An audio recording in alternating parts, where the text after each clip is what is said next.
Thank you, and thank you, Rona. It was very, very interesting conversation. There's a number of aspects from a number of different aspects. I just want to pick up in terms of the council first, and you saying more women on the council. It just crossed my mind that there may be an opportunity within the Peace Plus programme, which now facilitates for councils north and south for more collaboration there. And I think there's room there for a number of really positive projects there that could be done across the island with the exchange of learning there between women on this side and councils and others. I know one of the deciding decisions for me actually going into representative politics was when I brought a group of women to Mayo County Council meeting. It was 31 seats and only 3 of them were women. And it was just the starkness of seeing, I had come back from London, I've seen, my goodness, where are all the women? And these are the people who are making the decisions that were impacting on our lives. So that actually made me decide we had to do something, or I had to do something about it in as much as I could. But I think there's an opportunity there that hasn't been there in Peace Plus before. That's good. I do want to commend as well the work of Fidelma Ash and Joanne McMinn and those women. I met them here a number of months ago. Niall O'Donnell had bought them to facilitate them to come down here, and they presented the work that they were doing on gendering constitutional conversations. And I thought there was a real richness and a progressiveness in the exchange there and what they were presenting, and I hope we'll have an opportunity here in the committee under the work that we're doing under the Constitutional Future to hear more for them. And one of the questions I wanted to ask you was, how can we better support as a committee here, as a government, whether it be under the Shared Island Unit or the Reconciliation Fund or whatever, to ensure that those voices are heard, because we absolutely need those voices in any discussion around the Constitution. We need to make sure that it's gendered from where we are now. We also need, and I want to ask you this, we need a balance between urban women voices and rural women voices. We have to make sure that rural women are heard in all of the decision making as well, because in many of the groups that I speak to, again, they say, well, groups who don't have an experience of living in rural communities and the different challenges, and there might be only challenges around transport, but also isolation and lack of equality and opportunities and all that. We have to have those voices heard. So any advice that you'd have there in terms of how we can better do that and support it would be good. I have to ask you about the role of further and higher education in reconciliation as well. And just finally in the Good Friday Agreement, where there was provision for the Charter of Rights, of establishing a charter open to signature by all democratic political parties, reflecting and endorsing agreed measures for the protection of the fundamental rights of everyone living in the island of Ireland.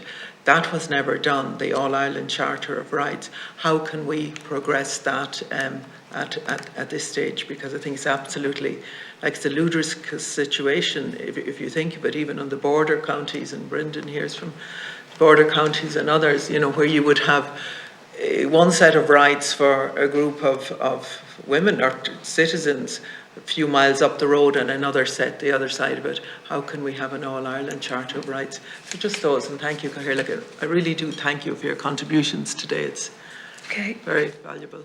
Thank you very much. Thank you very much, Rose. That's a great suggestion, the room in the Peace Plus programme. And I did notice, the Shared Island, I noticed when the Taoiseach made one of the opening statements here and talked about the Shared Island programme, there's elements in that they've designated in terms of council collaboration, particularly in the west of Northern Ireland. Actually, that's a thing in itself, that a lot of the collaboration seems to be around the border counties and in the west, and I think maybe we need to extend it across to maybe some more councils. But actually it's worth looking at that to see who's involved in those collaborations. I think it is a question of trying to gender-proof. First of all, are women present? And then are women present substantively? And the substantive is what is the impact, what is the input and the output in terms of relation to women? And I suppose that would be the place to start and see how that's being built in. But how to do that strategically? I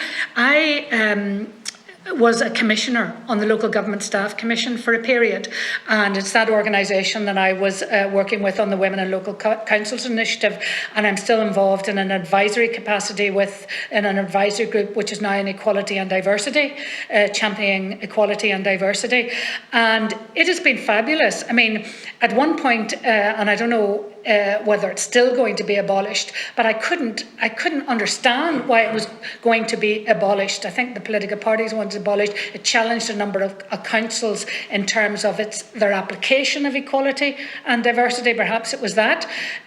But for an organisation, it spent very little money from from the benefit and the work that it was doing, as far as I could see. So it's still there in a small capacity, but one of the things it prioritises is equality and diversity, and we've had some really good meetings, and maybe we can talk later, but I think there's some collaboration that could be fed in there. They would be a good organisation working with the Northern Ireland Local Government Association in terms of trying to move an equality and diversity agenda, and particularly a women's equality agenda where they're underrepresented could be looked at. Absolutely the work in terms of what Fidelma Ash and others have been doing, and pointing out some years ago that piece of work was done by, I'm just trying, a group led by, I'm just trying to recall the name, but they brought out a paper on gendering legacy issues as well. So here's the first thing: no more can there be anybody appointed in Northern Ireland that doesn't have an equal participation of women. And the second thing that doesn't necessarily guarantee you how do you gender those issues. It's not easy, because even though we have had Section 75, which is the equality provisions, which was supposed to be a mainstreaming tool, it's often used as a tick box exercise once people kind of see it. It's because people don't understand how you actually apply it, in order that you interrogate your policy to look at not just what is the inputs in terms of representation and contributions, but what are the outputs and impacts of what you're going to have. I mean, transport, lighting. Oh, is lighting a gendered issue? Yes, it is, but nobody thinks. Some people don't think it is. So it's about thinking in that way and ensuring that if those inputs aren't going in and that representation isn't in, I think that's where you make sure the voices are heard. In terms of urban and rural,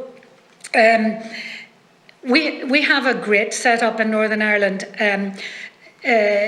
Some people might think, unlike other places, we don't have one umbrella organisation in the women's sector. No one would dare set themselves up as such, and shouldn't, because the collaboration that has emerged, particularly from strategic women's organisations, is absolutely fantastic. I mentioned the Women's Resource and Development Agency. There's the Women's Support Network, which coordinates all the women's centres in Northern Ireland.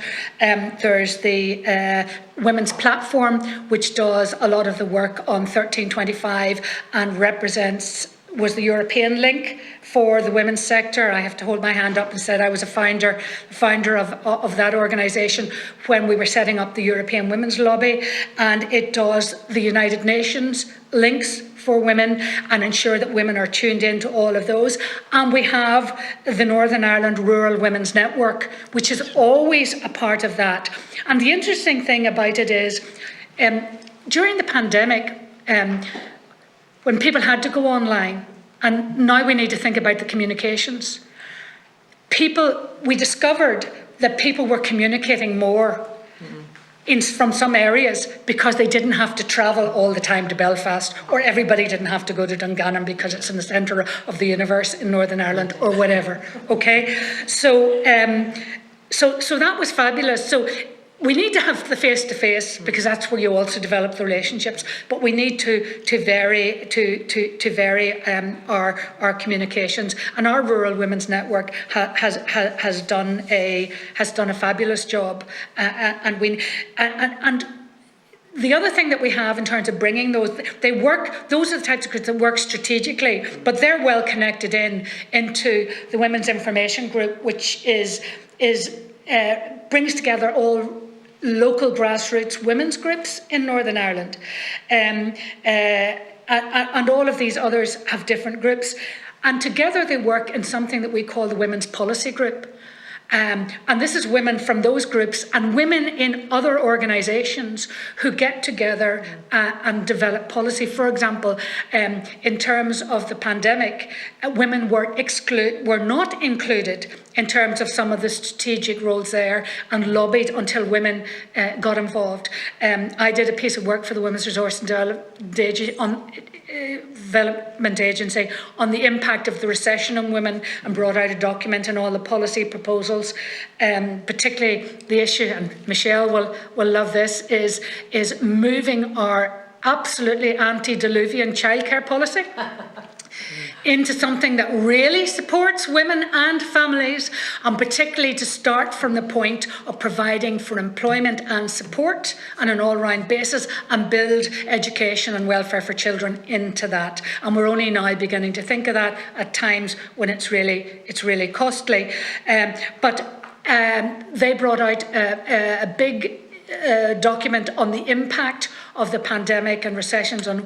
So it's a fantastic. And then similarly, we now have a women's budget group, which brings a lot of these organisations together, links with women in the south through the National Women's Council, and also here in Scotland, England and Wales, but also in Northern Ireland, bringing women's organisations together to have strategic conversations with even permanent secretaries and senior people in departments about where the money's going, where are we seeing the impact in policy in terms of the investment as well. Now, we're not seeing enough shift there. We all need to be putting our shoulders to the wheel to push that further. But the sectors are organised. It's back to the point is they're run on fewer staff than a lot of these other bigger organisations. Where's the investment? They need to be investment if we're going to turn around our societies. I don't know that I'm qualified to talk about further and higher education and reconciliation. Certainly, there has been a number of pieces of work, and I'm thinking of Tony Gallagher's work and Laura, is it Laura Linney's work? Or somebody who's been looking at education and stuff in schools and all of those issues. So certainly they would have a big role. And I would say also with Queen's having the teacher training colleges as part of the university, we need to be building that into teacher training as well. In terms of the All-Ireland Charter of Rights, we need to get a move on.